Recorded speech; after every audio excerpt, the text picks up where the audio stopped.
Okay, guys, so here we are. We're continuing with the female reproductive system, and now we're going to talk about the ovarian cycle, also known as the menstrual cycle. It's the same thing. We'll emphasize the control of the hormone levels as we go through. So when you look at the ovarian cycle, there are 4 phases. We have the follicular phase, the ovulation phase, the luteal phase, and the menstruation phase. And they're named based on the primary activities that's happening inside of the uterus and inside of the, not the uterus, inside of the ovaries and the uterus. Okay, so we're gonna start off with the follicular phase, but remember that these are cycles. So this is just sort of a random, we're just choosing this point to start. Okay, so in the follicular phase, it's called the follicular phase because the dominant thing that's happening is what is happening with those follicles inside of the ovaries. Now, important to understand that the follicles, remember, they produce estrogen, okay? And the estrogens are going to be stimulated by the follicle stimulating hormone. Okay, so the hypothalamus is going to secrete gonadotropin releasing hormone, and that gonadotropin releasing hormone is going to increase the amount of follicle stimulating hormone. Okay, so notice at this point we have low estrogen and we have low progesterone. That's going to mean an increase in follicle stimulating hormone. Okay, so first thing happened, rise in the follicle stimulating hormone. And just as the name suggests, again, I told you it'd make more sense in females, the follicle stimulating hormone stimulates the follicles. Okay, so they're going to make the follicles that are surrounding those oocytes begin to develop. You make more and more of them, and they develop into secondary, then antral, and the mature follicles here. Now, remember that follicles, the follicular cells, they have their own product, and their product is estrogen. So as you increase the rise in follicle stimulating hormone, the levels of estrogen is going to increase because you have bigger and bigger and more follicular cells. Okay, so you have a rise in estrogen here, but what's the relationship between estrogen and FSH? Okay, so FSH stimulates estrogen levels, but estrogen then inhibits FSH. We have a negative feedback loop. Okay, so you see a rise in follicle stimulating hormone followed by a decline in follicle stimulating hormone because of the increase in estrogen. Now, that's very important. And the reason that's very important is because that is how you're going to select a dominant follicle. Okay, so think about it this way. You got a whole collection of primary, like a whole bunch of primary follicles just waiting around for their turn. As you increase the amount of follicle stimulating hormone, you're not just going to start, you're not just going to grow one, you're going to grow a collection of them. Okay, so the ones that happen to be most sensitive to follicle stimulating hormone, they're going to start to develop. Okay, and as they develop, they're going to get bigger and bigger, and they're going to increase the amount of estrogen. But as you increase the estrogen, you'll then have a decline in follicle stimulating hormone. Okay, so you have that negative feedback loop, which is then going to decrease the follicle stimulating hormone back down. Now, the follicles that are less, or sorry, let me change that, what I say. Now, the follicles that are not as far along in their development, they're still going to be very dependent upon the FSH. Okay, so what happens to them when the levels of follicle stimulating hormone begins to decline? They die off. It's called artesia, by the way.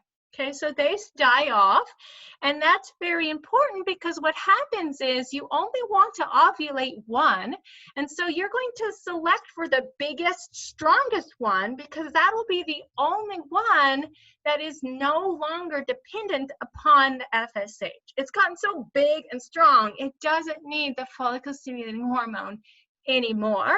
And so when the rest of them are dying off because of the lack of follicle stimulating hormone, now you have the biggest, strongest one selected to be the one that will be ovulated. Okay, so this negative feedback loop this is very important for making sure that you only ovulate one follicle at a time. Okay, and so we'll talk about twins and all that later. Don't get ahead of me. Okay, so next phase. So follicular phase, the follicles are growing. You have the rise in follicle stimulating hormone, that rise in estrogen, and then followed by decline in follicle stimulating hormone. Okay, at this point, you now have selected one dominant follicle. But remember that once you get towards the mature follicle, they are massive, okay? Lots and lots and lots of follicular cells. Okay, so that means that the levels of estrogen are just going to go up and up and up and up and up and up and more. Okay, so lots and lots of estrogen. So you have very high levels of estrogen. And the thing to understand for hormones is that hormones are level dependent. So their actions in the body depend upon the range of the amount of the hormone. It's like the Goldilocks theory. Okay, you need just the right amount in order to get the effect that you want, that you would have. Okay, so normally estrogen has a negative feedback loop, so it negatively inhibits the levels of follicle stimulating hormone and luteinizing hormone as well. But it's level dependent, concentration dependent. And so when the levels of estrogen reach a particular threshold, it's a role reversal. It switches what it does. So if it normally inhibits follicle stimulating hormone and luteinizing hormone, what happens is once it reaches that threshold, then it kind of flip-flops, and now it's going to positively stimulate the amount of luteinizing hormone and follicle stimulating hormone. The most important, though, is once you have that role reversal, the luteinizing hormone is going to jump up really, really fast. Positive feedback loops get out of control really, really fast. And so you see this little spike right here, that's called the LH surge. And so yes, it does happen with a follicle stimulating hormone, but the more important thing is the luteinizing hormone really jumps up. And so the luteinizing hormone, its function in the ovaries is when you get that LH surge, that triggers ovulation. So it makes those follicular cells burst open and spit the secondary oocyte just out into the cavity, into the abdominal cavity, and where it'll be collected by the uterine tubes. Okay, so the LH surge triggers ovulation here. Okay, so this is called the ovulation phase because of ovulation.